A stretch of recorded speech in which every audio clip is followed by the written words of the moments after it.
The phone rang at 11:58, and by the time Vivian Hartwell picked it up, her hands were already shaking, because no nurse calls a stranger's home in the dead of night just to chat, and the voice on the other end did not sound like it was delivering good news. "Mrs. Hartwell, this is Colleen Farrow. I'm a nurse at Ashgrove General. I need you to come to the hospital right now. Come alone. Please, whatever you do, don't tell your husband." Those 11 words would unravel everything Vivian thought she knew about her life, her marriage, and the woman who had given her away 39 years ago in a hospital room not unlike the one she was about to walk into. Before we go any further into this story, if you believe in kindness, in forgiveness, in second chances even when the truth feels impossible to bear, I want to ask you to like this video, leave a comment, share it with someone who needs a little hope today, and subscribe to our channel. Stories like this one remind us that our family, our community, and the people we've never met but who cheer for strangers finding their way home, are what make sharing these journeys worthwhile. Now, let's step into Vivian's world, because what waited for her at that hospital was only the beginning. Vivian Hartwell was 41 years old, a woman who had built her life carefully, the way someone builds a house on ground they don't quite trust, checking every beam twice. She ran a small flower shop on the corner of Bellamy Street, a shop with a green awning and a bell above the door that jingled every time someone walked in needing comfort in the shape of tulips or sympathy in the shape of white lilies. She had been married to Gregory Hartwell for 14 years, a steady, quiet man who worked as the director of finance for Ashgrove General Hospital, a job he had held since he was young and hungry and grateful for any opportunity that came his way. They had built a life together that looked, from the outside, like the kind of life people envy without knowing the cracks beneath the paint.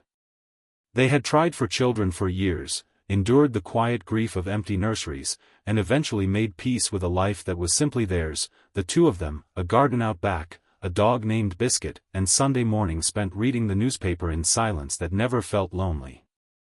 What Gregory did not know, and what Vivian herself had only half known for most of her life, was that she had been adopted as an infant, placed into the arms of a young couple named Walter and Doris Ashworth who could not have children of their own and who loved her with the kind of ferocity that made the question of her origins feel almost irrelevant. Doris had told her the truth when she was 16, gently, over tea, saying only that her birth mother had been young and unable to care for her, and that the adoption had happened through the hospital, quietly and quickly. Vivian had cried for a week, then packed the truth away in a drawer she rarely opened, choosing instead to love the parents who had chosen her every single day rather than chase the ghost of a woman who had not. But ghosts have a way of knocking when you least expect them, and on that particular night, the ghost knocked through a phone call that pulled Vivian out of bed at midnight, her heart hammering, her husband asleep beside her, unaware that his wife was quietly dressing in the dark, unaware that she was slipping out the front door with her keys clutched so tightly in her fist that the metal left marks on her palm. She did not wake him. She did not know why she obeyed the nurse's strange instruction not to, only that something in Colleen Farrow's voice had carried an urgency that felt like it belonged to a matter of life and death, and in a strange, instinctive way, Vivian trusted it. The drive to the hospital took 18 minutes, and Vivian spent every single one of them trying to imagine what could possibly be waiting for her. Perhaps it was a mistake, a mix-up, someone else's Hartwell being confused with hers. Perhaps her mother, Doris, had taken ill somewhere and this was the emergency contact system reaching out in a roundabout way. But Doris had passed 3 years earlier, gently, in her sleep, and Walter had followed less than a year after her, as though he simply could not bear the world without his wife in it. Vivian had no family left to speak of, no siblings, no cousins close enough to call in a crisis. So who, she wondered, gripping the steering wheel until her knuckles went pale, who could possibly need her at midnight, and why on earth would her husband be a danger to know about it? By the time she pulled into the hospital parking lot, the sky was beginning its slow transformation from black to the deep indigo that comes just before dawn, and she noticed, with a small chill crawling up her spine, that there were more police cars near the main entrance than any midnight visit to a hospital should reasonably require. 2 officers stood near the sliding doors, arms crossed, speaking in low voices, and a strip of yellow tape had been strung loosely across one section of the entrance, though it did not yet block the main doors. Vivian parked crookedly, barely remembering to put the car in park, and hurried across the lot with her coat clutched around her, the cold morning air biting at her cheeks even though technically, by the calendar, it was supposed to be early autumn and not yet cold enough for this kind of bite. Inside, the hospital lobby buzzed with a strange, hushed energy, the kind of quiet that isn't peaceful but coiled, like everyone in the room was holding their breath together. A woman in scrubs approached her almost immediately, as though she had been watching the door for Vivian's arrival. She was perhaps 50, with kind eyes that had clearly not slept, her graying hair pulled back into a hasty bun, her ID badge reading Colleen Farrow, RN. "Mrs. Hartwell," she said softly, taking Vivian's hand in both of hers, "thank you for coming. I know this is frightening, and I know none of this makes sense yet. Please, walk with me, and I'll explain everything I can on the way." They moved through a maze of hallways, past nurses' stations where phones rang unanswered and past a security guard who nodded at Colleen as though he had been expecting them. Vivian's mind raced through 100 questions, but the one that kept surfacing above all the others was simple and small and somehow the most frightening of all. Why did this woman say not to tell Gregory? Colleen seemed to sense the question forming, because as they turned a corner into a quieter wing of the hospital, she slowed her pace and spoke in a voice barely above a whisper. "There's a patient here," Colleen said, "a woman named Margaret Doyle. She's been under my care for the past several weeks. She has stage 4 pancreatic cancer, and she does not have much time left, Mrs. Hartwell. Days, possibly less. She asked to see you specifically, by name, and when I looked into her file to understand why, I found something that I believe changes everything you think you know about your own life." Vivian stopped walking. Her breath caught somewhere between her chest and her throat, and for a moment the fluorescent lights above her seemed too bright, the hallway too long, the air too thin to properly fill her lungs. "Margaret Doyle worked as a maternity nurse at this hospital nearly 40 years ago," Colleen continued gently. "She was present the night you were born. And Mrs. Hartwell, I have reason to believe she is your biological mother." The words landed like a stone dropped into still water, sending ripples through every certainty Vivian had ever held about herself. She had spent 25 years believing her birth mother was a nameless, faceless absence, a blank space in her history that she had chosen not to fill because filling it felt disloyal to the parents who raised her. Now, suddenly, that blank space had a name, a face, a body lying somewhere down this very hallway, dying, and asking for her. "Why couldn't I tell my husband?" Vivian finally managed to whisper, her voice cracking on the last word. Colleen's expression shifted, something careful and pained crossing her features, and she glanced briefly over her shoulder before answering, as though even the walls might be listening. "Because," she said quietly, "the reason Margaret gave you up isn't simple, and it isn't something that happened in isolation. There was a scheme at this hospital decades ago, one that involved falsified adoption records, unofficial payments, families who didn't fully understand what they were agreeing to. Margaret has spent nearly 40 years living with guilt over what she did, and what she was forced to be part of. And your husband's name, Mrs. Hartwell, appears in the old financial records connected to it. I don't believe he understood what he was involved in. I don't believe, from what I've read, that he was anything but a young man doing his job. But the police are here this morning because new evidence has surfaced, evidence Margaret provided herself in her final weeks, and they are treating this as an active investigation. I did not want you blindsided by officers at your door before you had a chance to hear the truth from the person who lived it." Vivian felt the floor tilt beneath her, though she knew, logically, that the tile was flat and unmoving. Gregory. Her Gregory, who fell asleep every night with his glasses still on and a book open on his chest, who cried during sappy commercials and pretended he hadn't, who had held her hand through 3 miscarriages without ever once making her feel like less of a woman for grieving them, was somehow tangled into a scandal that had shaped the very beginning of her life before she ever knew his name. It felt impossible. It felt like 2 separate stories that had no business intersecting, and yet here they were, colliding in a hospital hallway at 4 a.m. while the sky outside slowly bled from black to gray. "I need to see her," Vivian said, and her voice, though shaking, carried a resolve that surprised even herself. Colleen nodded, squeezing her hand once more before leading her the final stretch to room 214, where a young police officer stood near the door, not blocking entry, simply present, watching. He gave Vivian a brief, sympathetic nod as she approached, the kind of look reserved for people who are about to walk into something they cannot yet imagine. The room was dim, lit only by the pale gray light beginning to creep through the blinds, and in the bed, propped up against a mountain of pillows, lay a woman who looked far smaller than Vivian had imagined, her skin pale and thin as paper, her white hair cropped short and practical, and 4 lines snaking from her arm to a bag hanging beside the bed. Her eyes, though, were sharp, alert, and when they landed on Vivian standing frozen in the doorway, they filled instantly with tears. "You came," Margaret whispered, her voice thin but unmistakably relieved, as though some enormous weight had just been lifted from a chest that had carried it for far too long. "I didn't think you would. I didn't think I deserved for you to."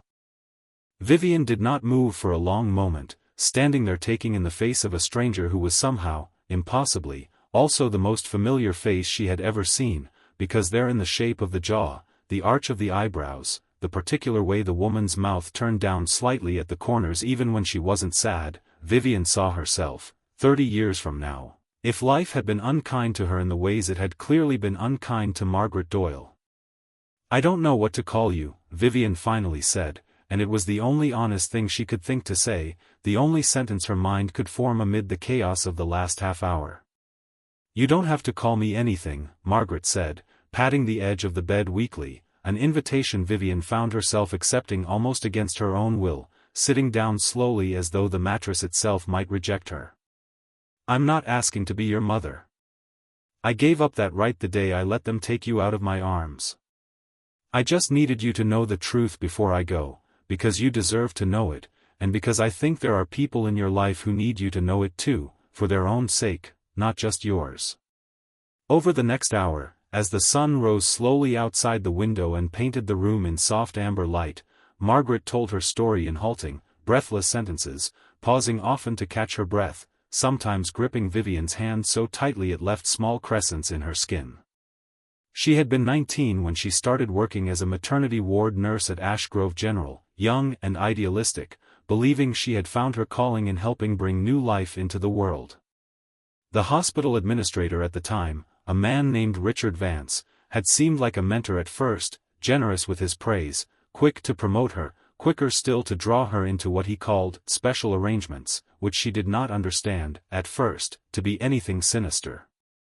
Vance ran what amounted to a quiet trafficking operation disguised as a compassionate adoption service, matching desperate, wealthy families who could not conceive with young, vulnerable mothers who had no resources, no support, and often no real understanding of their rights. He falsified records, paid off staff to look the other way, and pressured young nurses like Margaret into facilitating the process by convincing them it was a mercy, that they were helping children find better lives than their birth mothers could provide. Margaret had believed it, or told herself she believed it, until the night she herself became pregnant, young and unmarried and terrified, and found herself standing on the other side of the very system she had helped build. She had been paid, she confessed, her voice cracking with shame even after nearly 4 decades, to give up her own daughter, told it was the only way to protect the child from a life of poverty and scandal, told that the family who would raise her, the Ashworths, were kind, gentle people who would love her as their own. Margaret had signed the papers with a hand that would not stop shaking, and she had never, not once in 39 years, forgiven herself for it, even though every year she quietly checked, through contacts who owed her favors, that Vivian was safe, was healthy, was loved. "I kept a diary," Margaret said, her eyes glistening. "Every year, on your birthday, I wrote you a letter I never sent. They're in a box at my apartment. I want you to have them, whatever you decide to do with them." And I wrote down everything about Vance, everything I remember, every name, every payment, every family. I gave a copy to the police 3 weeks ago, when I found out I was dying, because I couldn't take it with me. I couldn't let it die with me and let him keep pretending he built this hospital's reputation on charity instead of on the backs of desperate women and stolen children. It was at this point that Margaret's breathing grew labored, and she reached for Vivian's hand with a desperation that startled her. "Your husband," she said, "Gregory. He was 22 when he started working in finance here. Vance used him, Vivian, used his youth and his need for the job, had him process payments disguised as consulting fees, told him it was standard practice for placement services. I don't believe for one second that boy understood what those payments really were. I've read his old memos. He was thorough, careful, the kind of young man who asks questions when something looks wrong, and there's a note in the file, dated the same year you were born, where he flagged an irregular payment and was told by Vance himself to drop it, that it was above his pay grade. He was scared, and he was poor, and he needed that job to survive, and he let it go. I'm not telling you this to protect him. I'm telling you because when the police arrest Vance today, and they are going to arrest him today, your husband's name is going to come up in the paperwork, and I did not want you to hear that from a headline before you heard the truth from me."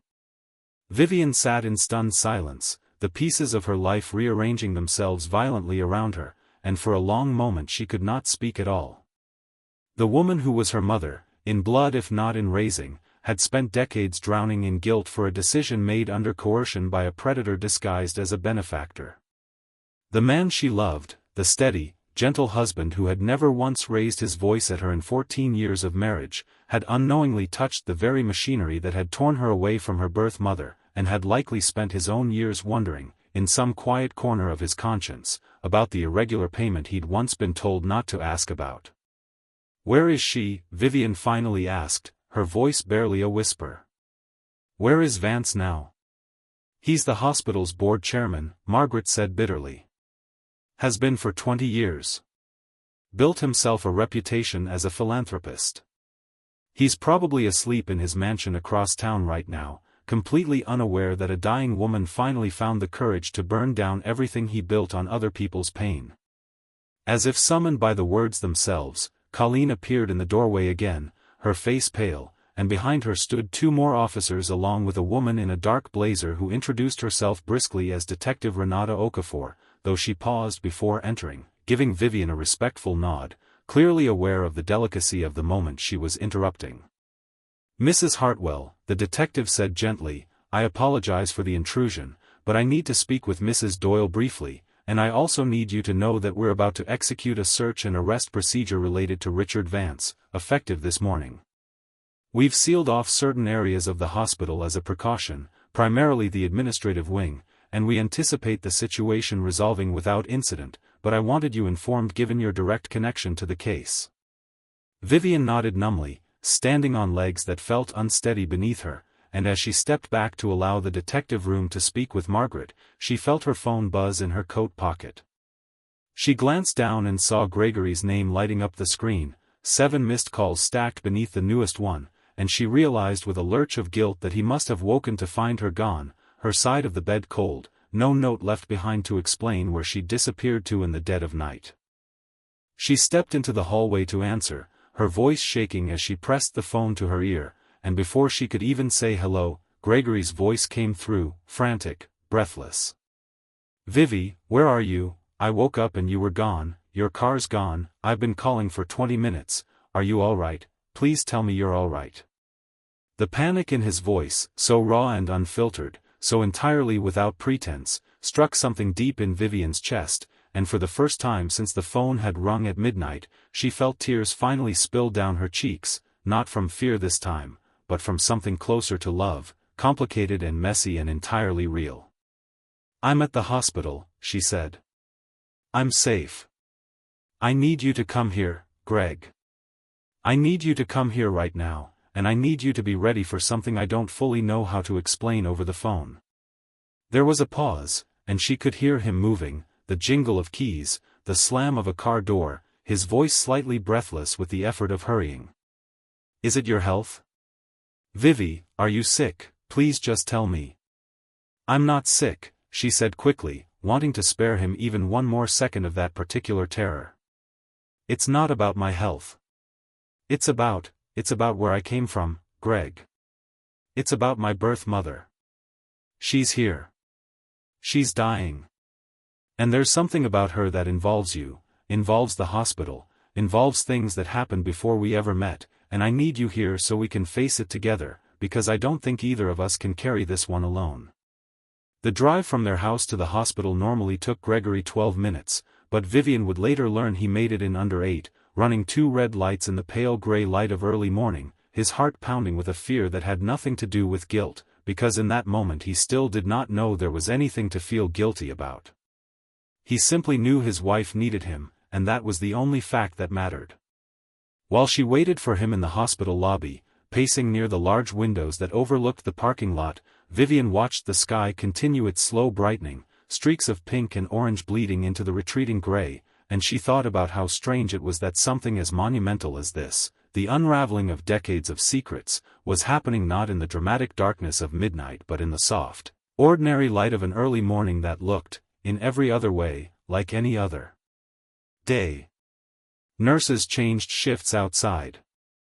A delivery truck pulled up to drop off supplies.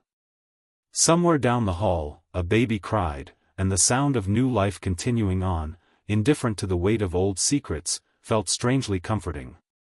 When Gregory burst through the sliding doors, his hair disheveled, his shirt buttoned crookedly in his haste, his eyes scanning the lobby wildly until they found her, Vivian felt something in her chest crack open, not with fear but with a tenderness so overwhelming it nearly buckled her knees. He crossed the distance between them in seconds, pulling her into his arms, and she let herself sink into him for just a moment, breathing in the familiar scent of him, the warmth of a body that had held her through every hard year of their marriage. "Tell me," he said, pulling back just enough to look into her eyes, his hand still gripping her shoulders as though afraid she might disappear if he let go. "Tell me everything."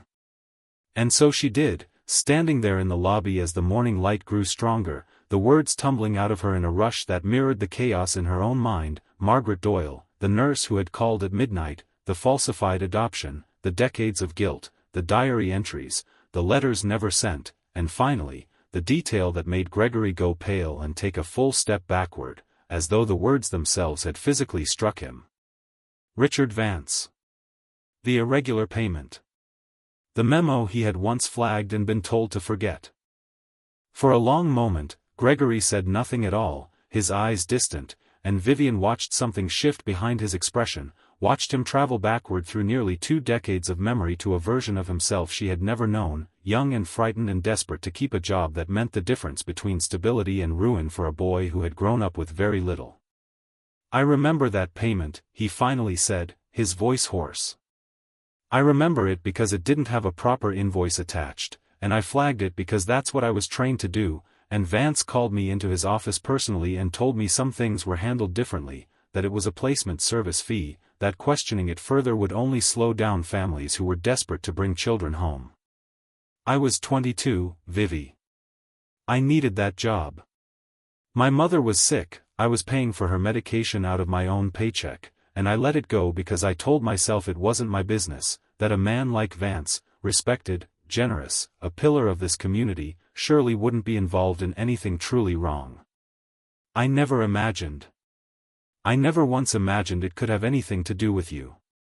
With us.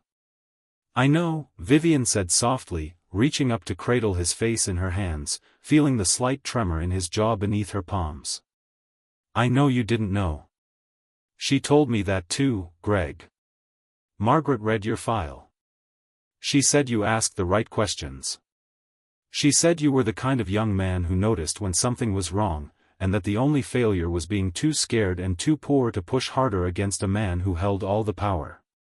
That's not a crime. That's survival. I'm not angry at you. I need you to know that. I am not angry at you. He closed his eyes, and when he opened them again, they were wet, and he pulled her back into his arms, holding her so tightly she could feel his heartbeat hammering against her own chest. I'm so sorry, he whispered into her hair. I'm sorry for a system that hurt you before I ever got the chance to love you. I'm sorry I was part of it, even without knowing. And I promise you, whatever happens today, whatever the police need from me, I will tell them everything I remember, because that man does not deserve one more day of hiding behind a reputation he built on other people's suffering. They stood together like that for a long moment, two people recalibrating their understanding of each other and of themselves, before Colleen approached quietly, informing them that Margaret was asking for both of them now, that her strength was fading and she wanted to see them together before the day went any further. They walked hand in hand back to room 214, and when they entered, Margaret's eyes moved between them with an expression of such profound relief that it seemed to momentarily erase some of the pain etched into her face. "You came together," she said, her voice barely more than a breath. "That's good. That's how it should be."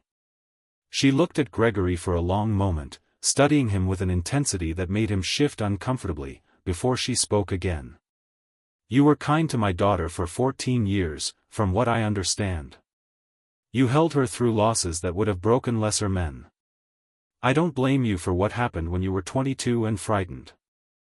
I blame the man who built his empire by exploiting people who had no power to refuse him. I hope you'll help the detectives make sure he never does this to anyone else again." Gregory nodded, unable to speak past the lump in his throat, and moved to sit in the chair beside the bed, taking Margaret's frail hand in his own, an act of grace that made Vivian's eyes fill with fresh tears. It was in this quiet moment, this fragile truce between strangers bound together by tragedy and coincidence, that Detective Okafor returned, her expression carefully neutral but her eyes carrying a flicker of something like satisfaction. "We've made the arrest," she said simply. "Richard Vance is in custody." The evidence Mrs. Doyle provided, combined with financial records we're now able to properly interpret thanks to Mr. Hartwell's cooperation this morning, gives us more than enough to move forward with multiple charges. I want to thank you both for your honesty. It matters more than you know." She paused, glancing toward Margaret with something almost like tenderness.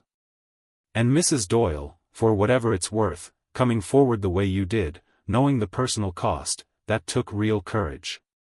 Not everyone finds that kind of courage, even when they have far more time left than you do." Margaret managed a small, tired smile, and the tension that had gripped the room since midnight seemed to loosen slightly, replaced by something gentler, something that felt almost like the beginning of peace. But the morning was not yet finished with its revelations, because as the detective turned to leave, she paused in the doorway and looked back at Vivian with an expression that suggested there was one more thing left unsaid. "Mrs. Hartwell," she said carefully, "in the course of reviewing the hospital's old records this past week, we came across something else, something separate from the criminal investigation but relevant to your family history. I wasn't sure whether to mention it, but given everything else you've learned this morning, I think you deserve to know. There's a birth record from the same year as yours, filed under a different family name but cross-referenced in Vance's private ledger with the same maternity intake date as your own. It appears you may have been a twin, Mrs. Hartwell, and that your sibling was placed separately, likely to a different family, through the same illegal channel." The room went utterly silent. Vivian felt the floor tilt beneath her for the second time that morning, and she turned instinctively to Margaret, whose face had gone the color of ash, her hand flying to her mouth, tears spilling freely down her hollowed cheeks. "There were two of you," Margaret whispered, her voice breaking entirely now. "God forgive me, there were two of you, and they told me the second baby had not survived the delivery. I never questioned it. I was so broken already, I never questioned it. I thought I had lost you both, and I let myself believe the lie because the alternative, the possibility that my second child was alive somewhere and I had simply let her be taken too, was more than I could bear to carry." Vivian sank slowly into the chair on the other side of the bed, her mind reeling, trying to comprehend the sheer scope of what had been stolen, not just from her, but from Margaret, who had spent nearly 4 decades believing she had only failed one daughter when in truth she had unknowingly lost 2. Detective Okafor, seeing the weight of the moment, stepped forward gently. "We don't have a confirmed identity yet," she said, "but we do have a name from the ledger, a family who took custody of a baby girl the same week you were born, and we have contact information that, as far as we can tell, is still current. If you'd like, once things settle here, our department can help facilitate a reconnection, but that decision belongs entirely to you and to whoever this woman turns out to be, if she's even willing." It was, in some ways, too much for one morning to hold, and Vivian felt the enormity of it pressing down on her chest like a physical weight. Yet even amid the shock, she felt something else stirring beneath the grief and disbelief, something that felt dangerously close to hope. A sister. Somewhere in the world, there might be a woman who shared her face, her blood, her stolen beginning, a woman who had grown up entirely unaware that she had been born a twin, just as Vivian had been unaware until this very moment. The hours that followed blurred together in a strange, suspended quality of time, the kind that happens when too much truth arrives too quickly for the mind to properly sort and file it away.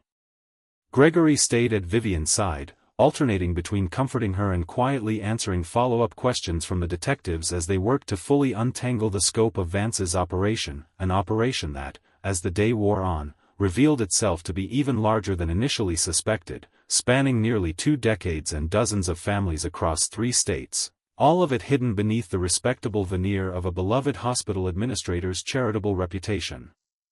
Margaret drifted in and out of a light, exhausted sleep throughout the late morning, her body finally allowing itself to rest now that the confession she had carried for so long had finally been spoken aloud and released into the world. Vivian sat beside her for much of it, sometimes holding her hand, sometimes simply watching her face, searching for pieces of herself in the older woman's features, trying to reconcile the stranger in the bed with the concept of mother that she had spent her whole life associating with Doris Ashworth's warm kitchen and patient hands. It was nearly 1 in the afternoon when Margaret woke again, her eyes finding Vivian immediately, as though she had been searching for her even in sleep. "I need to ask you something," she said, her voice weaker now but still clear, still deliberate. "And I need you to answer honestly, because I won't have the chance to ask again." Vivian nodded, bracing herself. "Can you forgive me? Not for the world, not for Vance, not for any of the things that were done to us both. Just for me. For the woman who was too young and too frightened to fight harder for you. I don't need you to say yes because you feel sorry for a dying woman. I need you to mean it, or not say it at all." Vivian sat with the question for a long moment, letting it settle into the marrow of her, because she understood instinctively that this was not a moment for easy comfort or hollow reassurance. She thought of Doris, of the kitchen table where she'd learned to bake bread, of Walter teaching her to ride a bicycle in the driveway, patient and endlessly kind. She thought of the years of quiet ache whenever she wondered about her origins, the drawer where she had packed away her curiosity rather than let it hurt the parents who loved her. And she thought of Margaret, 19 years old, coerced and manipulated by a predator wearing the mask of a mentor, signing papers with a shaking hand because she believed, or was made to believe, that she had no other choice. "I forgive you," Vivian finally said, and she felt the truth of it settle into her chest as she spoke it, not as an obligation but as a genuine release, a loosening of something she hadn't even fully realized she'd been holding on to. "I forgive you because I understand now that you didn't abandon me. Something was taken from both of us. And I think, if I had been the one holding your fear at 19, standing in front of a man with all the power and none of the conscience, I don't know that I would have found the courage to fight either. You found it eventually. You found it when it mattered most, even though it cost you everything to do it. That has to count for something. That has to count for everything." Margaret wept then, quiet, exhausted tears that seemed to carry decades of unspoken grief out of her body all at once, and Vivian, without fully deciding to, leaned forward and wrapped her arms around the frail woman, holding her the way she imagined a daughter might hold a mother, awkward and unfamiliar but entirely sincere. Gregory watched from the doorway, his own eyes wet, and when Vivian finally pulled back, she found Margaret smiling at her, a real smile, unguarded and luminous despite the exhaustion etched into every line of her face. "There's a box at my apartment," Margaret said again, softer this time. "The letters I told you about. And there's something else in there too, a small gold locket. It belonged to my mother, and I always meant to give it to you, someday, if I ever found the courage to look for you. I never did find that courage, not until it was almost too late. I'd like you to have it now, if you'll take it." "I'll take it," Vivian said, her voice thick. "I'll take all of it." The afternoon light had shifted into that particular golden quality that comes in the hours before evening, slanting warm and soft through the blinds of room 214, when Detective Okafor returned once more, this time with a folder in her hands and an expression that suggested she was bringing something delicate. "We were able to reach the family listed in the ledger," she said carefully, addressing Vivian directly. "The baby placed with them all those years ago grew up under the name Eleanor Prescott. She's 39, same as you, lives about 2 hours from here, and when our officer explained the situation to her this morning, she asked if she could come. She's on her way now, if that's something you're prepared for." Vivian's heart pounded so hard she could feel it in her throat, and she looked to Gregory, who squeezed her hand in silent support, and then to Margaret, whose eyes had filled with tears once more, this time tears that seemed to carry something closer to wonder than grief. "I never thought," Margaret whispered, "I never let myself hope that I might see both my daughters in the same room, not after believing for so long that one of you had died before you'd even taken a breath. Whatever time I have left, if I get to see this, it will have been worth every single hard year that came before it." They did not have to wait long. A little over an hour later, a woman appeared in the doorway of room 214, and the moment Vivian saw her, the breath left her body entirely, because it was, in every meaningful way, like looking into a mirror shaped by a slightly different life. Eleanor Prescott had the same jawline, the same downturned corners of the mouth that gave the appearance of thoughtfulness even at rest, the same slightly asymmetrical smile that Vivian had spent her whole life thinking was uniquely hers. Eleanor's hair was a shade darker, styled differently, and she wore the kind of practical, tailored clothing that suggested a career in something structured, but the resemblance was unmistakable, undeniable, the kind of thing that needed no DNA test to confirm what both women's eyes already understood in an instant. "I don't know what to say," Eleanor admitted, her voice trembling as she stood frozen in the doorway, clutching her purse against her chest like a shield. "The officer who called me this morning explained everything, or tried to, and I've spent the whole drive here trying to figure out what you say to people who are apparently your mother and your sister, people you didn't know existed until 8 hours ago." "You don't have to know what to say," Margaret said softly from the bed, extending a trembling hand toward her. "Just come closer. Let me look at you. Let me see what almost 40 years stole from me the chance to watch grow." Eleanor crossed the room slowly, tears already falling, and knelt beside the bed, taking Margaret's outstretched hand in both of hers. The two sisters, meeting for the first time in their lives, exchanged a long look across the hospital bed that held their dying mother, a look that carried the entire unspoken weight of everything they had both lost without ever knowing they'd lost it, followed almost immediately by something lighter, something that looked remarkably like the beginning of joy breaking through grief like sunlight through storm clouds. They spent the rest of the afternoon in that room, the four of them, Vivian and Gregory and Eleanor and Margaret, piecing together fragments of two separate lives that had run in parallel for 39 years without ever touching, comparing small, strange coincidences that made them all laugh through their tears, the fact that both women had, independently, developed a love of gardening, that both had married men who worked steady, careful jobs, that both had, without knowing why, always felt a persistent, low hum of loneliness that neither had ever been able to fully explain, as though some part of them had always sensed that a piece of themselves was missing. Margaret told them both, in halting sentences as her strength continued to wane throughout the day, everything she could remember about that night nearly 40 years earlier, the fear, the confusion when the doctors told her one baby had not survived, the way Vance had personally overseen the paperwork for both placements, ensuring neither family would ever know the other child existed. She apologized again and again, to both of them now, and both women, in their own ways, offered the same forgiveness Vivian had offered hours before, not because the wrong done to them was small, but because they understood, watching this woman's final hours unfold in front of them, that carrying anger into her last moments would serve no one, least of all themselves. As evening approached, the golden afternoon light softening into the deeper amber of early dusk, Margaret's breathing grew shallow, and the machines beside her bed began their quiet, insistent beeping that signaled her body was nearing its end. Colleen entered quietly, checking vitals with practiced efficiency, and gave Vivian and Eleanor a small, knowing nod that told them, without words, that the time remaining could now be measured in a small handful of hours rather than days. "I want you to know something," Margaret said, her voice barely above a whisper now, her eyes moving slowly between her two daughters, "I want you to know that even though I lost you both, even though I let a monster convince me it was for the best, I never stopped loving you. Not for one single day in 39 years. I loved you in the only way I had left, which was hoping, every single year, that somewhere out there, you were happy. And now, in these last hours, I get to see that hope made real, sitting right here in front of me, holding my hands. I don't think I could have asked God for anything more than this." Gregory, standing quietly near the window, cleared his throat and stepped forward.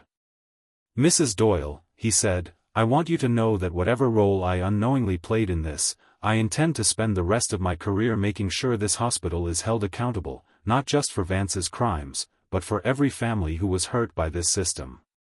I've already spoken with the detective about establishing a fund, using whatever resources the hospital's board is forced to release once the investigation concludes, to help other families who might come forward once this story becomes public.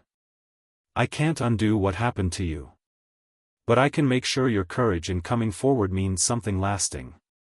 Margaret smiled at him, a smile of genuine gratitude, and reached for his hand as well, so that for a brief, suspended moment, all four of them were connected, hands intertwined around a hospital bed, strangers 8 hours earlier, now bound together by blood and choice and the strange, unpredictable mercy of truth finally surfacing after decades buried beneath silence and shame.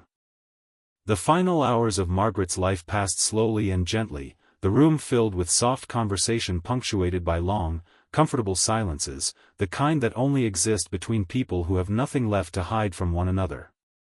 She asked Eleanor about her work, learning she was an architect, drawing shy, proud smiles as Eleanor described buildings she had designed, community centers and schools built with an eye toward warmth and accessibility that Margaret said, tearfully, must have come from somewhere deep inside her, some inherited instinct toward creating spaces where people could feel safe.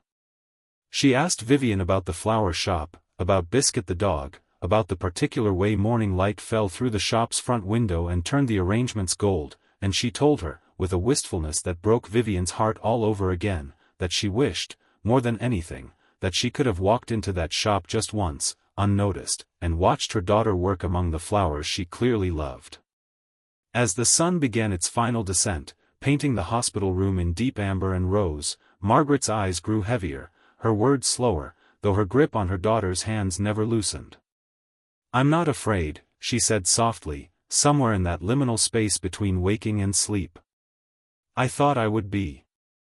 I've been afraid of dying for months, afraid of leaving this world with so much unfinished, so much unforgiven.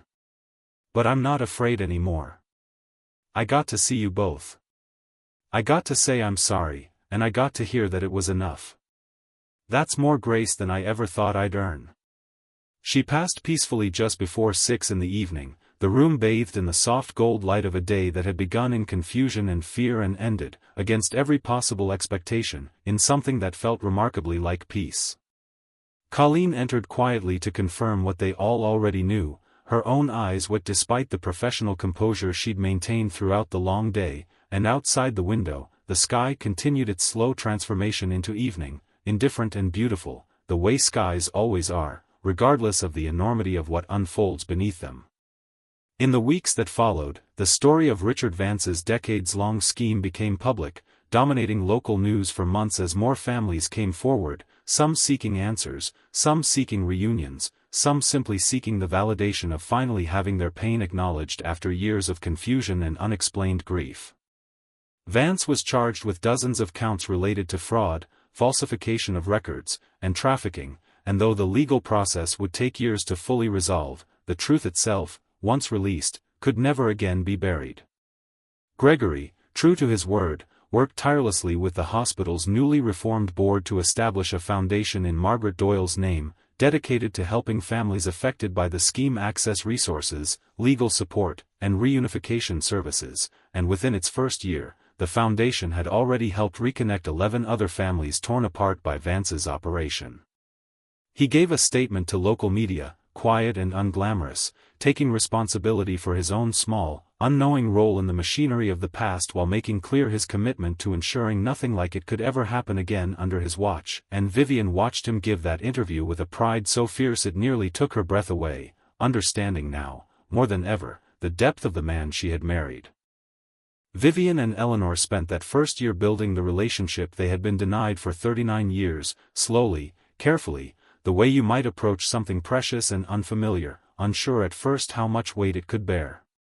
They discovered they had wildly different senses of humor and nearly identical taste in music, that Eleanor was hopeless in the kitchen while Vivian could barely draw a straight line, that despite everything separating their upbringings, some invisible thread had connected them across the distance all along, showing up in small, uncanny ways neither of them could fully explain. They spent Sundays together when they could, sometimes with Gregory and Eleanor's husband, a quiet, thoughtful man named Julian, joining them, the four of them slowly becoming something that felt, against all odds, like family. Vivian kept Margaret's box of unsent letters in a special place in her home, a small cedar chest that had once belonged to Doris, and on quiet evenings, she would sometimes read one or two of them aloud to Gregory, letters written across 39 birthdays by a woman who had never stopped loving the daughter she believed she'd never see again. Each letter was a small, aching window into a life shaped by grief and hidden hope, and reading them, Vivian found herself understanding, more deeply with each passing year, that love does not require presence to be real, that a mother's devotion can survive even decades of silence and separation, waiting patiently for the moment it might finally be spoken aloud. She wore the gold locket every day, tucked beneath her shirt, close to her heart, and inside it, she had placed a small photograph, not of Margaret, whom she had known for only a single day, but of all four of them together, Vivian and Gregory and Eleanor and Julian, taken at a small gathering they held 1 year later, on what would have been Margaret's 70th birthday, a gathering that felt less like mourning and more like celebration, a family finally whole, even if it had taken an unimaginable path to get there. Before we reach the end of this story, I want to ask you something, and I hope you'll take a moment to answer honestly in the comments below, because I think it matters. Have you ever had to forgive someone for something that felt unforgivable, only to discover that forgiveness gave you more peace than anger ever could? Or perhaps you've been the one seeking forgiveness, carrying guilt for years before finally finding the courage to speak the truth aloud. I would love to hear your story, because I believe these are the moments that shape us most deeply, the quiet, difficult choices between holding on to pain and choosing, instead, to release it. If this story touched your heart, please like this video, leave a meaningful comment, share it with someone who needs hope today, and subscribe to our channel so you never miss another emotional journey. Stories like Vivian's remind us that our community is built on exactly these kinds of truths, the ones that ask us to be braver than we think we can be, to forgive when forgiveness feels impossible, and to trust that even the darkest secrets, once brought into the light, can become the foundation for something beautiful. Vivian often thinks back to that midnight phone call, the moment Colleen Farrow's voice pulled her out of sleep and set an unimaginable chain of events into motion, and she has come to believe that some calls, however frightening they seem in the moment, are really invitations, quiet doors opening onto rooms we didn't know existed within our own lives. She thinks of Margaret, brave in her final weeks in a way she had never quite managed to be brave in all the decades before, choosing truth over comfort, choosing her daughter's right to know over her own fear of judgment.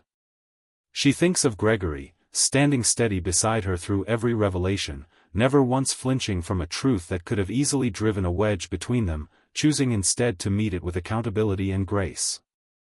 And she thinks of Eleanor, a sister she never knew she had, now woven so completely into the fabric of her life that it feels impossible to imagine a version of her family without her in it. The flower shop on Bellamy Street still opens every morning at 8, the bell above the door still jingling with the same cheerful chime it always has, and on the counter, beside the register, sits a small framed photograph of a woman with white hair and kind, tired eyes, smiling faintly at the camera, a photograph taken by Colleen on a phone during those final precious hours, the only photograph that exists of Margaret Doyle as an old woman, and the only one Vivian will ever need. Customers sometimes ask about her, and Vivian tells them, simply, that she was her mother, and that she found her just in time to say goodbye, and that finding her, even for one single, unforgettable day, was one of the greatest gifts of her entire life. There is a particular kind of grace that exists in stories like this one, the kind that reminds us truth, however delayed, however costly, however wrapped in fear and shame and decades of silence, is always worth reaching for in the end. Margaret Doyle spent 39 years believing her greatest failure was letting go of a daughter she loved, when in truth, her greatest triumph was finding, at the very last possible moment, the courage to hold on, to reach across the gulf of time and confession and finally, fully, come home to the people she had never stopped loving. And so the story that began with a frightened midnight phone call, a wife slipping out into the darkness without waking her husband, a hospital suddenly surrounded by police and secrets threatening to unravel a marriage before it could even be understood, ends instead in warm daylight, in a garden behind a small flower shop where two sisters now sit together on quiet afternoons. In a marriage made stronger rather than broken by the truth it survived, and in the quiet, steady belief that even the most painful beginnings can, given enough courage and enough grace, find their way towards something that finally, truly, feels like peace.